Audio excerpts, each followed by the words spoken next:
This is the Hello World podcast, where we talk about habits of success, habits of excellence, entrepreneurship, leadership, learning and development, and outlook that will help us succeed through life.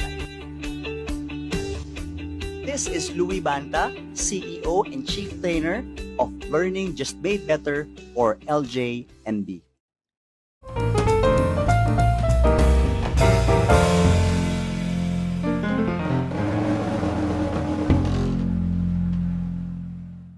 Your toughest experience as a CEO?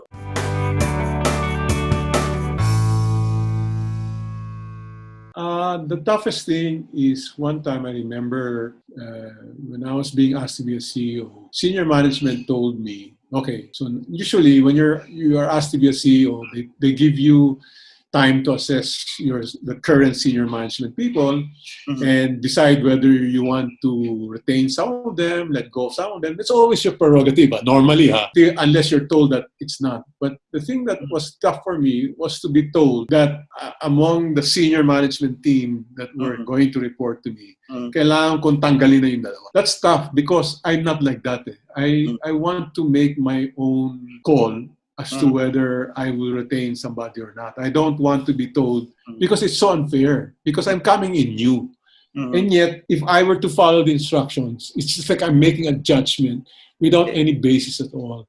That's the worst thing any leader can do, to make any judgment or a decision without any basis at all. So if I were to follow that instruction and remove those two, that would have been against my principle, right? And that was tough because if I said no, I probably wouldn't have gotten the job. If I said yes, I would have been unfair, and I don't like that. And imagine that's the first decision that you're doing on your day one. Yeah. Without any basis, Okay. That's the worst thing. It's just sabi kasi ni bossing. Sabi ni bossing, ayaw niya si Nanjo, tanggalin mo si Nanjo. Well, that's very difficult. So I slept over it for I think about a week. Said to the board, give me 1 week to think about that. And then I went back because I thought I only had two choices. But over the week, I came up with a third choice after sleepless nights. And I asked for 2 months. Okay. Just 2 months. Just give me a chance. I said to them, I'm not asking to retain them. Neither am I asking for too long. Okay. Just give me 2 months. I think that what will be more reasonable. Just so I also understand whether there's any basis or not. That was one of the toughest things because sa akin kasi ang tao importante yun eh. Your biggest assets are people. So what you do or don't do with people, to me, are always the toughest decisions any CEO needs to make. Because it affects their lives. So CEOs have to understand that what you do affect people's lives. So you have to be very careful as much as you can about making decisions that are not founded, who do not have any basis at all. To make that story short, I decided to retain both. Okay. After the 2-month observation period. Yes. I had a one-on-one meeting with both. I tried to find out if they understood, again, the 3 things or 5 things that were most important in what they're doing. And then we agreed. Okay. Then let's see the results after 2 months. Okay. Oh, they delivered. So I went back and said, deliver. Wow. And what's powerful about what you just shared is that initially you thought you only had 2 choices. Yes. So part of the CEO or any managers or leaders task is always to have a plan B, plan C, plan D, etc. Don't think you don't have choice. You always can come up with more choices or more plan B's, C's, D's, E's, etc. And you did not immediately say yes.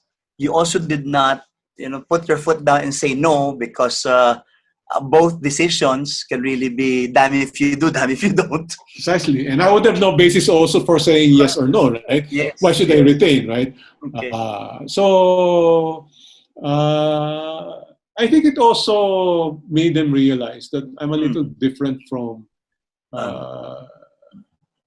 the other CEOs. And if the fact that they said yes to me was a good indication to me also that we were going to get to work better, because they would give me some allowance also to try to make things happen. That's all naman I would ever ask of any of my bosses. Just give me a chance. I'd rather have a chance than no chance at all, right? So for as long as I have a chance, no matter how small that is, yes, I will take that. Okay. It's always been my motto in life. Kasi my career naman is not been straight. Pasigsag yan eh. Parang Christmas tree yan eh.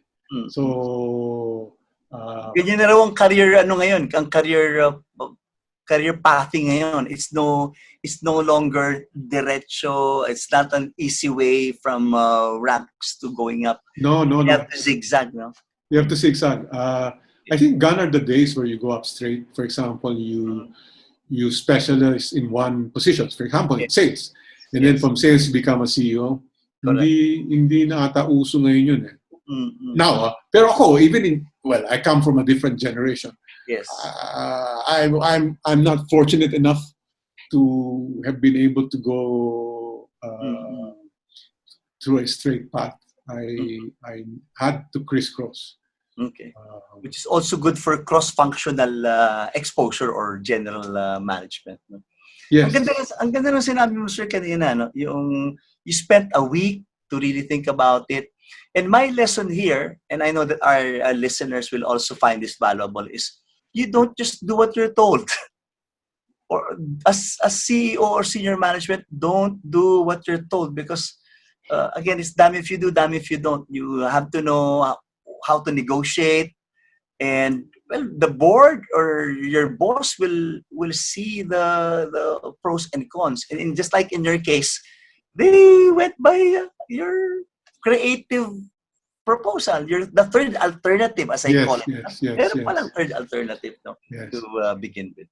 This is Louis Banta of LJMB. Thank you for watching my video. To watch more videos like this, click subscribe and hit the bell icon below. If you like this video, please give it a thumbs up, comment down below, and share it to others.